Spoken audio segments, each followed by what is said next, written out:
Ratings problems at NBC, even with live programming like their Peter Pan broadcast last week. What's really going on there?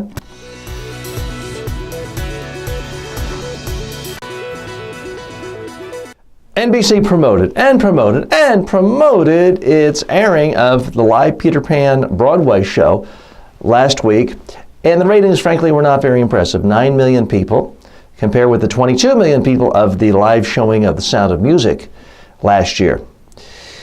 Now, look, folks, I don't have any ideological animosity towards NBC, but there's something going on there that I do think merits attention. It simply rubs a lot of people the wrong way and is causing people to tune out.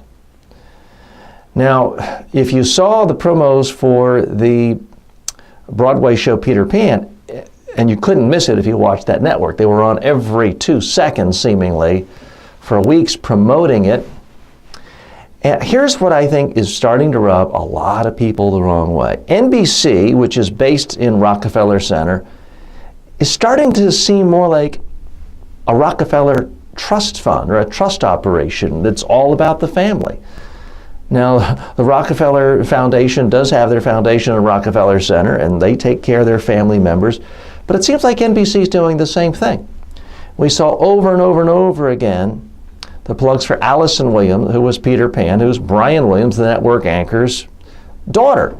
He even devoted a news segment to it. Now, I have nothing against Allison Williams, and I'm sure she's quite charming and talented, but let's not kid ourselves. If her name were Allison Smith, would she have gotten that position?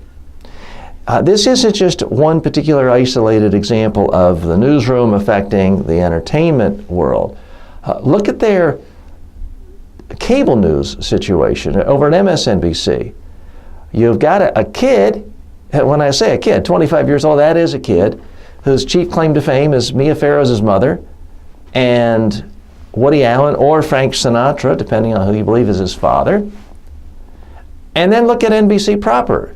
You've got the children of presidents getting plum jobs, people who've never studied journalism a day in their life, who've never shown a single scintilla of interest in the media, get $500,000 jobs. I'm talking, of course, about Hillary Clinton's daughter, Chelsea Clinton, and I'm talking about Jenna Bush. And let's not forget Luke Russert, who is Tim Russert's son. Now, Tim Russert, yeah, fine, host of NBC's Meet the Press.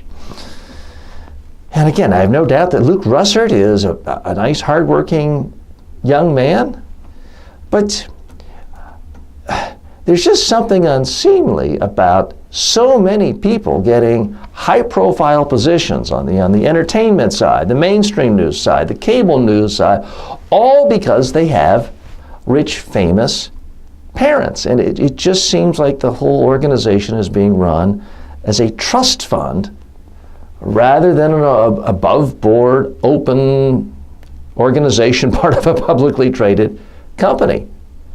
And I, for one, resent it. No, I wasn't trying to be Peter Pan myself. Now, there was a time when someone like a Brian Williams would be embarrassed having his daughter getting a plum position on his own network, so he'd quietly pick up the phone and he'd call friends at CBS and pull a few strings, and it would at least seem to be an arm's distance length. And then he could help Scott Paley's son or daughter get an internship at NBC. They're not even bothering to go through the pretense of making these organizations look like they're based on merit anymore. I think that's one of the reasons why trust levels are so low in mainstream news and mainstream media organizations. It just seems like it's a club. It seems like it's a Yale Skull and Bones club is what it seems like. And that's the real problem. It's not an ideological problem with NBC. It's the fact that they've become a skull and bones society.